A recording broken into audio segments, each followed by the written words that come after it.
नमस्कार दोस्तों, stock market studies में फिर से एक बार आपको बहुत-बहुत स्वागत है। तो आज मैं फिर से आपके सामने कुछ इम्पोर्टेंट कंपनी का अपडेट शेयर करने वाला हूँ, तो इस वीडियो को पूरा लास्ट तक देखना क्योंकि यहाँ पे कुछ टेक्निकली चार्ट पैटर्न्स के बारे में चर्चा करूँगा जो खुद में उस टेक्निकली चार्ट पैटर्न के बेसिस में मैंने टेल लिया। तो चलो देख लेते हैं एक-एक करके। सबसे पहले जो कंपनी है जिसका नाम है सीडीएसएल। देखिए CDSL one of my favourite company है और इस कंपनी के ऊपर मैं बहुत ज़्यादा ट्रस्ट इसलिए करता हूँ क्योंकि देखिए सीडीएसएल और एनएसडीएल एक ऐसे प्लेटफॉर्म है जिसके माध्यम से हर किसी व्यक्ति का जो जो डीमैट अकाउंट के जो होल्डिंग्स है मतलब जितने सारे लोग होल्डिंग लेके रखा है स्टॉक को एज ए इन्वेस्टमेंट पर्पस में देखा है, तो वो सारे इन्वेस्टमेंट का जो होल्डिंग्स है वो किसके पास है? सीडीएसएल नहीं तो एनएसडीएल के पास।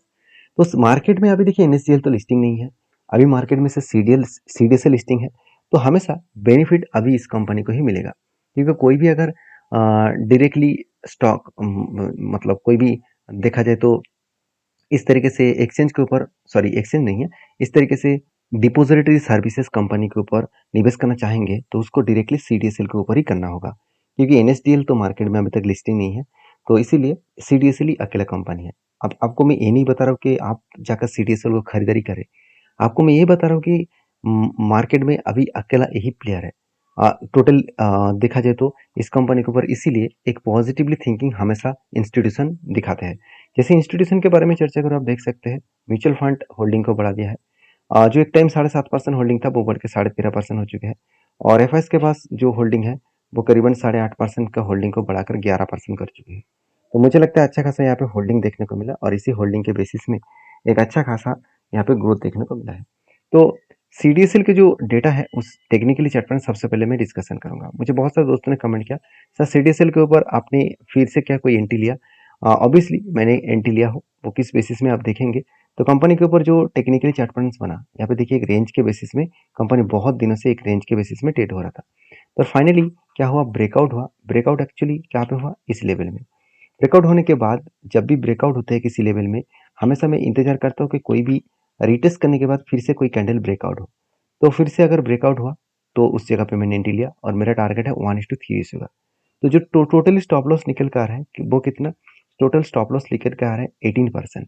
तो टारगेट कितना होगा 1:3 रेशियो के बेसिस में, जो मेरा टारगेट निकल कर आ रहा है करीबन करीबन 54%। तो कोई छोटा मोटा टारगेट लेकर मैं नहीं चल रहा हूँ, एक बड़ा सा टारगेट लेकर चल रहा हूँ। हाँ, अगर मैं यहाँ से मुझे नीचे आए और स्टॉप लॉस हिट हुए तो कोई बात नहीं, मैं 18% स्टॉप लॉस देने के लिए तैयार हूँ। क्योंकि देखिए जब कोई बड़ा टारगेट आप लेकर चल रहा है तो आपको एसएल तो देना पड़ेगा, कभी-कभी स्टॉप लॉस तो देना पड़ेगा। इस तरीके से ट्रेडिंग में कुछ-कुछ टाइम में मुझे स्टॉप लॉस हुआ है, ज़्यादा से ज़्यादातर टाइम में मुझे प्रॉफिट मिला है। क्योंकि मैं आपके साथ डायरेक्टली हाँ, हर कंपनी के बारे में चर्चा किया हूँ, जब इस तरीके से पैटर्न्स के ऊपर मैंने एंट्री लिया। जैसे देखा जाए तो हिंदुस्तान एरोनॉटिक्स लिमिटेड के ऊपर मैंने ट्रेड लिया, उसका भी टारगेट अचीव हो चुका है।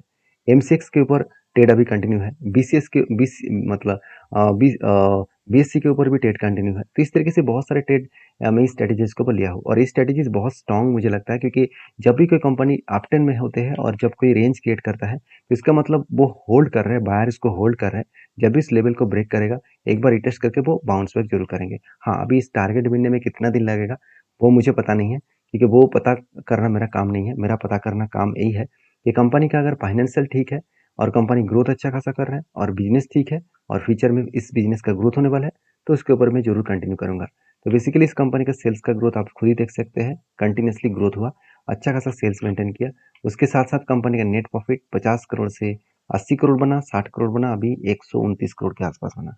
मतलब बेस्ट तरीके से कंपनी का यहाँ पे प्रॉफिट ग्रोथ देखने को मिला और यही प्रॉफिट ग्रोथ के कारण कंपनी अच्छा खासा पॉजिटिवली एक जंप दिखा है। तो मुझे लगता है जो सिचुएशन बना है उस सिचुएशन के बेसिस में कंपनी अच्छा खासा यहाँ पे ग्रोथ करने वाला है। अभी चीज़ों को पहले समझिए, कंपनीज के ऊपर जो बैलेंस शीट है उस बैलेंस शीट को पहले आपको समझना चाहिए कि सही में कंपनी अच्छा कर ग्रोथ कर रहा है। बिल्कुल देखिए, रिजर्व जो था 2013 में मतलब 10 साल पीछे चले जाएंगे तो सिर्फ 250 करोड़ था, वो आज कितना बन चुका है 1300 करोड़।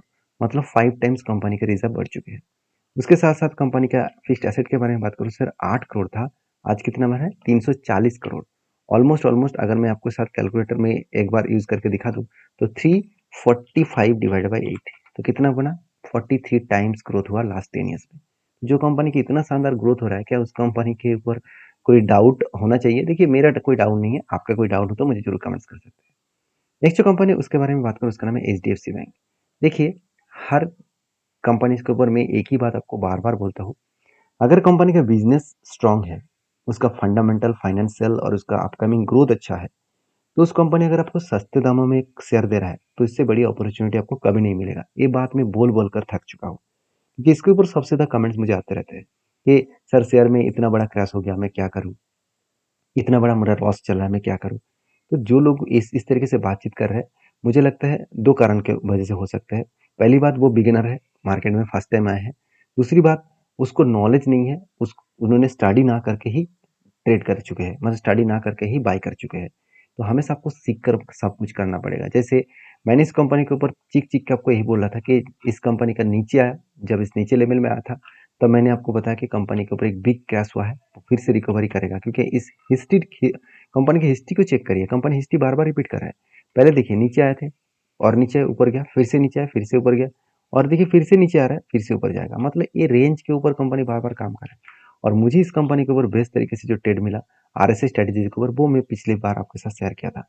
अभी फिलहाल के लिए जो मेरे जो ट्रेड मिल रहा है वो कुछ कप विद हैंड का, तो कप विद हैंड कंप्लीट हो चुके हैं। अभी कंपनी के ऊपर ब्रेकआउट हो चुके हैं, इसके ऊपर कोई भी ग्रीन कैंडल दिखे और पॉजिटिवली ग्रीन कैंडल दिखे तो मैं जरूर इसके ऊपर एक ट्रेड लेने वाला हूँ। तो H D F C bank के ऊपर मेरा लोअर साइड में भी एक एंटी है, एंटी मतलब एज ए इन्वेस्टमेंट पर्पज में एक एवरेज मैंने किया हूँ। और बाकी इस लेवल में अगर कोई भी स्विंग बेसिस में ट्रेड मिले, शॉर्ट टर्म बेसिस में ट्रेड मिले, जो जरूर मैं ट्रेड लूंगा। और 12% का मेरा टारगेट रहेगा, क्योंकि ये जो कप का लेवल है इसी कप का साइज के बेसिस में मैंने टारगेट को फॉलो अप करूंगा। तो H D F C bank के ऊपर ज़्यादा कुछ बोलने का जरूरत नहीं है। जो लोग सोच रहे हैं कि कंपनी के ऊपर क्या सही में दम है, आप खुद ही देख सकते हैं। जो कंपनी 47,000 करोड़ के आसपास रेवेन्यू किया था, इस बार वो 80,000 करोड़ के आसपास बन चुके हैं। एक्सपेंस इंटरेस्ट सब कुछ मिटाने के बाद कंपनी का नेट प्रॉफिट 12,600 से 18,000 करोड़ बना। और सबसे इंपॉर्टेंट पॉइंट क्या है आप जानते हैं, इस कंपनी के ऊपर अगर आप एक चीज को नोटिस करेंगे कि कंपनी के जो आधा सेशन में इसमें कैश इक्विपमेंट कितना है, कंपनी के हाथ में करीबन 2 लाख करोड़ के आसपास कैश है। तो इतने बड़े पोटेंशियल इस कंपनी में, जो कंपनी इजीली खुद को मैनेज करके आगे बढ़ सकता है, और इंडिया के सबसे बड़े बैंक है। जो लोग सोच रहे हैं कि इस बैंक खत्म हो जाएगा, इतना बड़ा गिर रहा है तो बर्बाद हो जाएगा, ऐसे बिल्कुल नहीं। तो मार्केट में कभी कभी ऐसे होता है, कुछ सेक्टर में स्लो डाउन चलते रहते हैं कुछ सालों तक, और जब वो स्लो डाउन खत्म हो जाए और वो रॉकेट की तरह भागेगा। क्योंकि मुझे एक दोस्तों ने ये भी कमेंट्स किया था, सर मैंने हिंदुस्तान यूनिलीवर के ऊपर काम किया और मुझे लास्ट 3 ईयर्स to 4 ईयर्स में कुछ खास ग्रोथ नहीं देखा। तो मैं आपको बार बार बोलता हूँ कि आईटीसी में भी इसी तरीके से हालत हुआ था। आईटीसी लास्ट 2017 से लेकर 2023 तक, सॉरी 2022 तक, ये जो मतलब साल था, अराउंड कितना, अराउंड 5 साल, 5 साल में कुछ भी कंपनी का परफॉर्मेंस अच्छा नहीं हुआ था, उल्टा लॉसेस हुआ था, लॉसेस दे रहे थे। और आज आप देख सकते हैं कहाँ पे है। तो ये सब मार्केट के सिचुएशन है, इसमें आपको पेशेंस दिखाना पड़ेगा। तो जो लोग पेशेंस दिखाएंगे उसी को फायदा मिलेगा। हाँ, ऐसे नहीं कि अपनी लॉस मेकिंग कंपनी के ऊपर पेशेंस दिखा रहा है, आप वोडाफोन आइडिया के जैसे कंपनी के ऊपर पेशेंस दिखा रहा है, क्या वो आपको फायदा देगा? बिल्कुल नहीं। तो कंपनीज के ऊपर सारे पॉइंट्स में आपके साथ शेयर किया हूँ, आपकी क्या राय है जरूर कमेंट्स करना। नेक्स्ट जो कंपनी उसका नाम है एफएल इंडिया लिमिटेड। तो बेसिकली एफएल इंडिया लिमिटेड मेरे एक पसंदीदा कंपनी भी है, क्योंकि इस कंपनी का ग्रोथ हमेशा मुझे बेस्ट देखने को मिलता है। मान लेता हूँ कंपनी के वैल्यूएशन थोड़ा सा हाई है, फिर भी कंपनी के डेप्थ जीरो है और कंपनी की इनकम अच्छा खासा है। अभी कंपनी के क्वार्टर रिजल्ट के बारे में बात करूँ तो आप खुद ही देख सकते हैं, कंपनी 2021 में क्वार्टरली जो रिजल्ट किया था 140 करोड़, उसके बाद 300 करोड़, उसके बाद 350 करोड़, उसके बाद 500 करोड़। मतलब सेल्स में कोई भी कमियां कोई भी सालों में देखने को नहीं मिला। एक्सपेंस को कंपनी मिटाने के बाद नेट प्रॉफिट 59 से 69 बना, उसके बाद 62 बना, उसके बाद 87 बना। मतलब बेस्ट तरीके से कंपनी का नेट प्रॉफिटेबिलिटी ग्रोथ हुआ।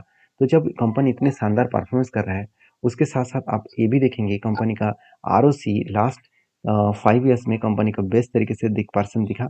और R O C E and R O E दोनों ही बेस्ट तरीके से देखने को मिला, एवरेज लेवल के ऊपर है। और नेट प्रॉफिट मार्जिन भी एवरेज 17 से 20% के आसपास देखने को मिला। तो जब कोई कंपनी इतने शानदार परफॉर्मेंस कर रहा है, उसके साथ साथ कर्जे को भी वो जीरो कर चुके हैं, तो क्या उस कंपनी के ऊपर ट्रस्ट नहीं करना चाहिए? इस बात को सिर्फ मुझे कमेंट्स करके बताना। मैं इस कंपनी के ऊपर ऑब्वियसली ट्रस्ट करता हूँ, मेरे इस कंपनी के ऊपर ऑब्वियसली पॉजिटिव में थिंकिंग रखता हूँ।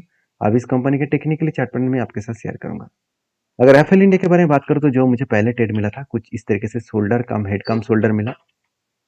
तो यहाँ पे देख सकते हैं कब शोल्डर कम हेड कम शोल्डर बना और उसके बाद फाइनली ब्रेकआउट हुआ।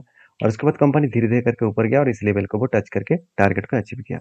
अभी देखिए मुझे जो फ्रेश एक एंट्री देखने को मिल रहा है, वो कुछ इस तरीके से बन रहा है, बिग एक कप बन रहा है। मैं थोड़ा-सा आपको कप बना के दिखा देता हूँ। कप बना के मतलब कंपनी कप बना चुके हैं, उसको मैं आपको पैटर्न्स को शेयर कर रहा हूँ। आप देख सकते हैं कप तो कंप्लीट हो चुके हैं, अभी देखिए एक शोल्डर पैटर्न क्रिएट हो रहा है। तो देखिए बहुत सारे लोगों का ये भी डाउट होगा कि सर शोल्डर तो इतना बड़ा बना है, सॉरी हैंडल तो इतना बड़ा बना है, तो क्या हैंडल को हैंडल हिसाब से माना जाएगा? हाँ बिल्कुल, क्योंकि जो कप का लो है उस लो से बहुत ऊपर हैंडल बना है। मतलब यहाँ पे अगर उस ऊपर लेवल जाकर क्लोजिंग करे और इसको ब्रेकआउट करे तो मैं जरूर फेस से एंट्री लेने वाला हूँ। तो इस कंपनी के ऊपर मैं पॉजिटिव हूँ, आपकी क्या राय है मुझे जरूर कमेंट्स करके बता सकते हैं। नेक्स्ट जो कंपनी है उसके बारे में बात करूँ, उसका नाम है केपीआई ग्रीन एनर्जी। तो बहुत जल्द से जल्द इस कंपनी के ऊपर एक के बदले 10 शेयर का आपको स्प्लिट देखने को मिलेगा, क्योंकि कंपनी क्वार्टरली जो क्वार्टर फोर का जो रिजल्ट आया था तभी अनाउंसमेंट कर चुके हैं मैनेजमेंट कि जल्द से जल्द वो स्प्लिट लेके आने वाला है। अभी तक डेट अनाउंसमेंट नहीं किया गया, जब डेट अनाउंसमेंट किया जाएगा मैं आपके साथ शेयर करूंगा, क्योंकि डेट आपको यहाँ पे मिलेगा। आप यहाँ पे बोनस का अपडेट पहले ये 2 बार कंपनी बोनस दिया है, अभी तक स्प्लिट नहीं दिया, तो कंपनी इस बार स्प्लिट करने वाले हैं। तो ये था कुछ अपडेट्स। वीडियो जानकारी अच्छा लगे तो प्लीज लाइक करना। नेक्स्ट वीडियो में, तब तक के लिए धन्यवाद।